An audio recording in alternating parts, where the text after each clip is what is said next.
بسم الله الرحمن الرحيم. النهارده بس انا الاول انا اسف معلش، بتاخر عليكم في الفيديوهات وما بطلعش فيديوهات باستمرار، معلش عوق عليا يا جماعه. لكن اخيرا وبعد عذاب دام اكتر من 15 سنه نقدر نقول ان نادي الزمالك فعلا شاف النور. حاليا نادي الزمالك بيبتدي شعاع النور يظهر من جوه نادي الزمالك. حاليا اللي انا بشوفه من الاعضاء اللي داخله او المرشحين اللي داخلين انتخابات نادي الزمالك، انا بشوف ملحمه اقسم بالله ما حصلت من ايام جلال ابراهيم وكمال درويش، مع اختلافي طبعا برضو مع بعض الاراء اللي هم كانوا عملوها في الفتره اللي هم ماسكين فيها.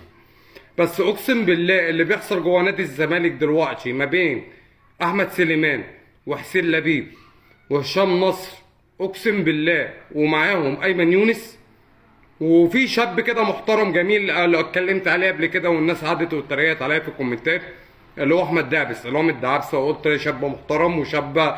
احمد دابس ده على فكره هو اللي كان مدخل ال 4 مليون جنيه بتوع البنك اللي انتوا قعدتوا تقولوا مش عارف مين دفع مستحقات السله ودفع مستحقات اليد من جيبه واحنا متشكرين ليه. لا يا بيه، ده ما بيجبيش علينا. دي مستحقاتنا، مستحقات متأخرة لدى النادي بسور النادي. البنك بتاعه كان عليه مستحقات متأخرة 4 مليون جنيه، ما رضيش يديهم لمرتضى عشان في خلاف ما بينه، وعارف ان هو تقيل صاحب البنك، فمرتضى ما رضاش يخش معاه في خلاف. انما لما جه المجلس واتحل مجلس مرتضى جه دفع لك ال 4 مليون جنيه اللي انت رحت دفعت بيهم الراتب بتاع اليد والطايره والسله وكده وعقود اللعيبه. ما حدش جاب علينا بحاجه، لان انا دلوقتي بتكلم على القدم.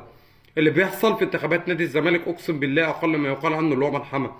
ان احمد سليمان بجلاله قدره اللي هو كان مرشح على منصب الرئيس ضد مرتضى منصور يتنازل، ومش بس يبقى نائب، لا ده يتنازل ويبقى عضو عادي فوق السن عشان يسيب العضويه لهشام نصر اللي هو طبعا كان رئيس الاتحاد الدولي رئيس الاتحاد المصري لليد.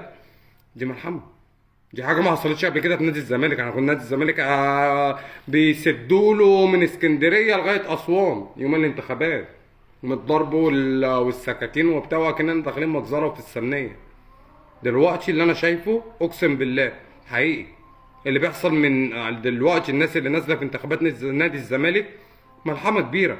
وحسين لبيب هيكتسح هو واحمد سليمان وايمن يونس ونيره الاحمر واحمد دابس وهاني برزي وهاني شكري وايه ده، ايه ده ايه ده ايه ده ايه ده ايه ده ايه ده بجد بجد بجد. الناس دي كلها لو حطت ايديها في ايد بعض زي ما انا شايف حاليا هو ده اللي بيحصل، قسما بالله ما حد هيوقف نادي الزمالك في افريقيا والوطن العربي بما فيهم السعوديه، بما فيهم دوري الروشن السعودي.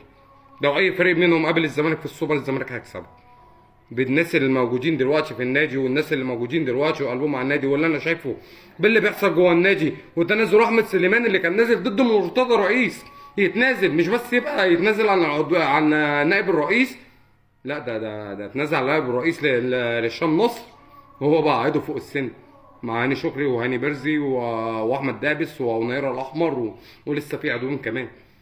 اللي بيحصل ده ملحمه ما كانتش بتحصل من 15 سنه.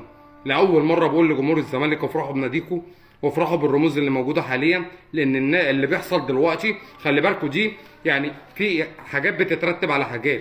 الانتخابات دي لو عدت بالطريقه اللي احنا شايفينها دي وتكاتف وكله عايز مصلحه النادي وكله ناسي مصلحته الشخصيه، ده هيترتب عليه الانتخابات اللي جايه هتبقى بعد كده.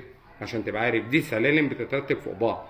انما زي ما كنا شايفين ايام مرتضى والهمجيه وبودجاردات وضرب وخناقات وواحد ماشي بمايك طول الانتخابات في النادي، ايه يا عم وانت ماسك نادي الزهور؟ ده نادي الزمالك يا ابن الخوار. الحمد لله ربنا رب العالمين ازاح من عندنا بني ادم كان يا راجل ده كان مخلي الجمهور واقف في بعض، مش هيخلي الاعضاء تمسك في بعض. الحمد لله رب العالمين ابتدى نادينا يشوف النور، ان شاء الله ربنا تكمل والقائمه دي تنجح وعلى خير. اتمنى معاهم يخش عمرو الجنايني، والله اتمنى عمرو الجنايني الراجل المحترم ده يبقى في القائمه دي. فاضل عدوين هو اتمنى يخش عمرو الجنايني مع الناس دي، بس انا سمعت ان عمرو الجنايني هيخش رئيس منفرد فانا من كل قلبي بدعم القائمه دي. يا رب يا رب حاجه ربنا تنجح ان شاء الله كلها بالكامل كده، عشان ما يبقاش في خلافات ولا في عضو يخش من قائمه تاني يبقى في مشاكل. اتمنى القائمه بالكامل تنجح وان شاء الله مع القائمه دي هتشوفوا نادي الزمالك هيبقى عامل ازاي. وسلم لي على مرتضى وشلته واللي هو علاء مالد الكابو بتاعنا اللي راح النهارده يتقدم، على مقعد نائب الرئيس منفرد. علاء مالك اللي كان اخره يشجعهم في المدرجات، مرتضى راح قايل له روح انت روح ترشح على نائب الرئيس منفرد. طب بالله العظيم ده وضع، بالله العظيم دي رجاله ينفع تخش نادي الزمالك اللي مرتضى جايبها؟ بص بكلمك في حسين لبيب، وبكلمك في هاني بيرزي واحمد سليمان وهشام نصر، ناس عتاوله. ومين رايح يرشح نائب الرئيس؟ اللي هو علاء مالك. السلام عليكم يا جماعه.